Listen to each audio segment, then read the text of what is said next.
Hey guys, a lot of you often ask me where's the best spot to stay on my first time to Medellin. So in this video, I'm going to be covering all of that. So just to orientate yourself, Medellin is here and Laureles is here, which I'm going to talk about later, and Poblado is here.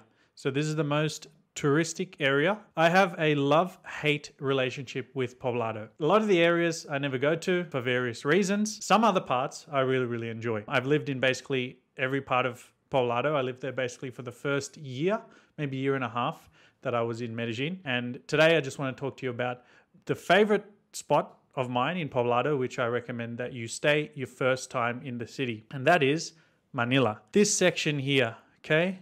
This is Poblado, and I guess Manila would be the northwest section of Poblado. And I love this area because, first of all, it's flat.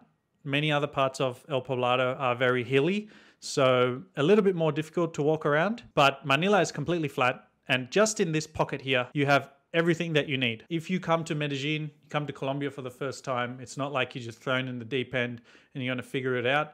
In this area, you're going to see a lot of other tourists, a lot of people speaking English, a lot of the comforts of nice hotels, nice hostels. You're not going to feel that out of place. It's going to be a really nice introduction your first time in Medellin. Plus, it has some really nice restaurants here as well. So you can already see many of these things could be difficult to find in Medellin and in Colombia because the food culture is a bit more limited, but you can find a lot of things like, for example, Seoul Korean barbecue.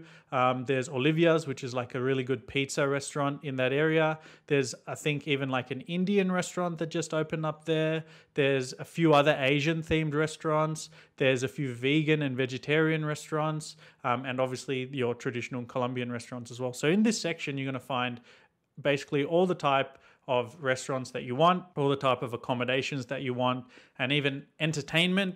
A lot of these hostels and bars, you can go there and you can go to the rooftops and you can have a drink there. A lot of options. And my favorite thing about this whole area is the gym. This gym here, Athletic Gym Manila. One of my favorite gyms, not only in Medellin, not only in Colombia, but one of my favorite gyms in the whole world from all the 40 countries that I've been to. Fresh, it's nice. When you go there between like 9 a.m. to say 3 p.m., it's pretty much empty, not many people there.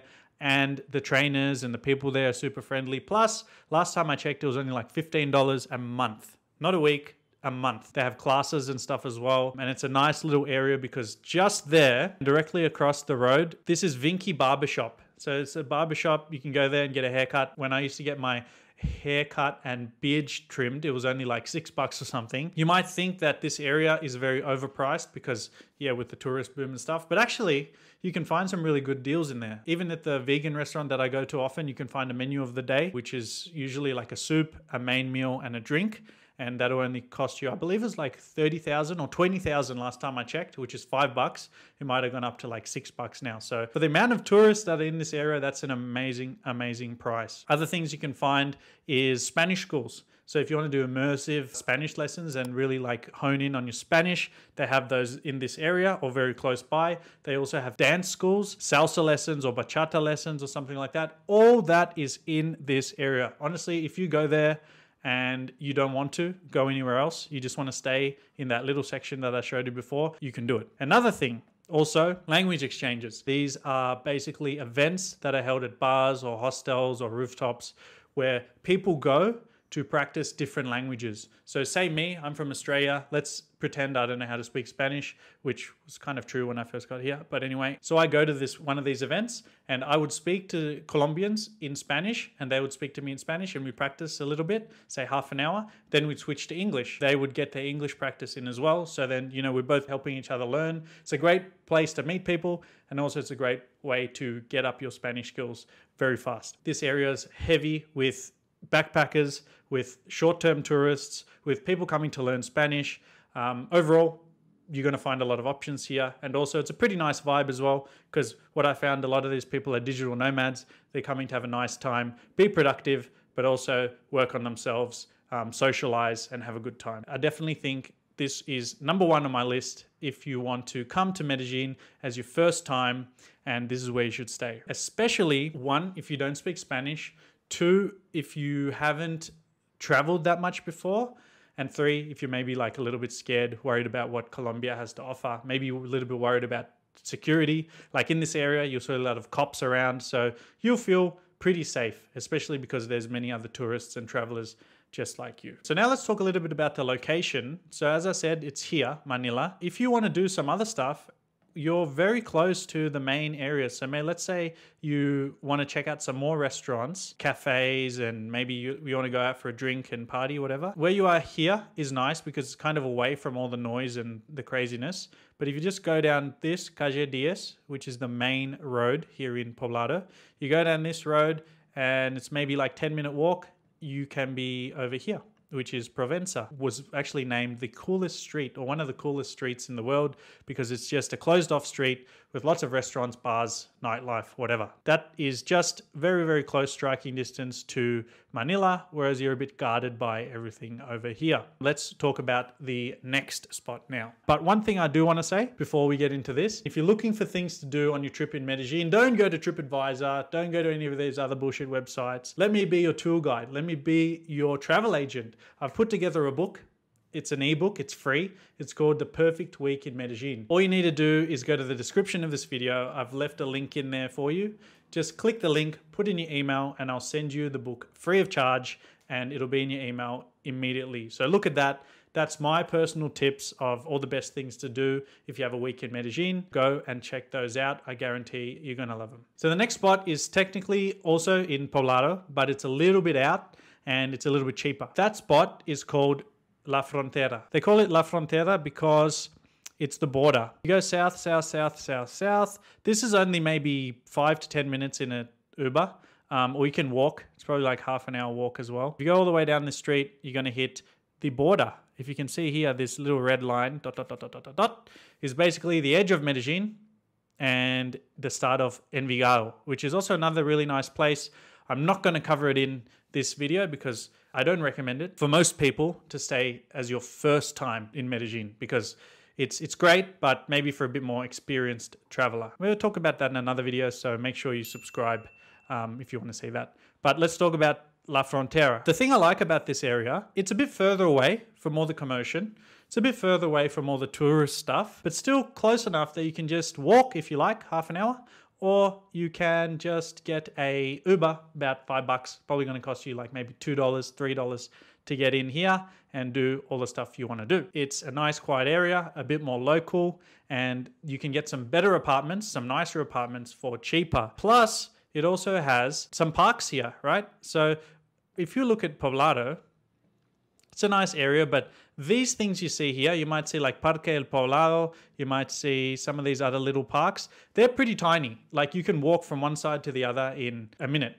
if you walk slowly. So it's not really a park where you go for running or exercise or something like that, or spend a whole day having a picnic. It's more like an urban park. But down here, you can see how much bigger these parks are, right? We can have a look at this. You can see that this one is more set up for like, you know, you can run, have your exercise, spend the day. There's a nice little creek. So for someone who's a bit more of a nature lover, maybe something like this might be a bit nicer. It's not as happening as I would say Poblado, but if you don't need that, if you don't need, you know, to be out all the time doing things, this is a little bit more protected out of the craziness, and you can save some money and still get some really, really nice properties down this way. Overall, I would say this one is for the type of traveler who also maybe has traveled a bit more, doesn't need to be in the heat of the action, doesn't need to be where all the other foreigners are. This place is still flat, so you can walk around, but maybe someone who wants a little bit more Colombian experience, local experience, but this area is still safe. A lot of the apartments have 24/7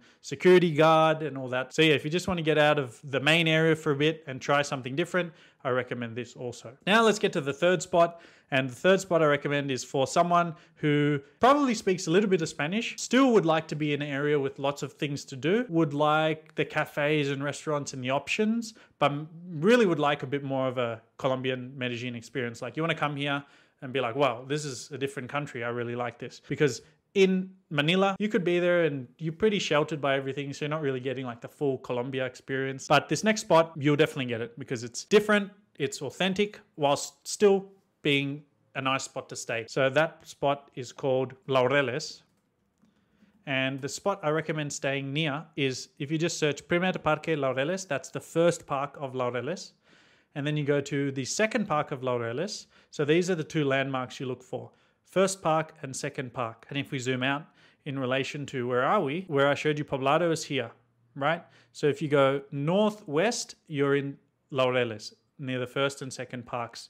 And that is about, on a good day, you can get there in 10 minutes with no traffic. On a bad day, it could be 50 minutes, 45 minutes, an hour sometimes. And this is a really, really nice place to stay because you can get some apartments here and they are really not like the high rise, you know, skyscraper type of thing. A bit more low rise, a bit more traditional. You get a really nice local vibe around here, right? But also you can see, look at all the stuff. They even have a McDonald's here.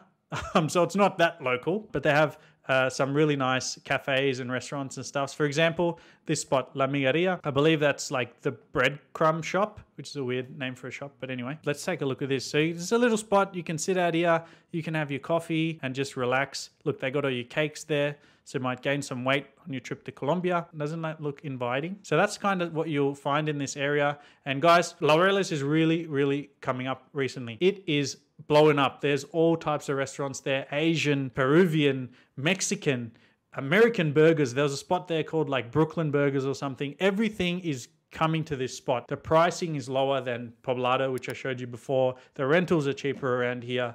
And it's overall for me, just a better experience because it's more Colombian. Also, if you come for some of those other reasons that I mentioned that you might want to be in Manila, for example, learning Spanish or learning salsa or getting in the culture and doing all those things, you can do that too. Over there in Laureles, it has all the options. The only thing that you might not get is you won't get the really high-end apartments that you'll find in Poblado. And you might not find as many foreigner-centric events. You'll find some. I definitely know that there's some, for example, language exchanges and things like that in Laureles, but you're not going to get them like every night of the week as you will in a place like Manila, which is basically just a backpacker hub. By the way, I've done some more detailed videos on both Poblado and Laureles. So if Poblado's caught your eye, click the video on the left, and if you're leaning more towards Laureles, click the video on the right.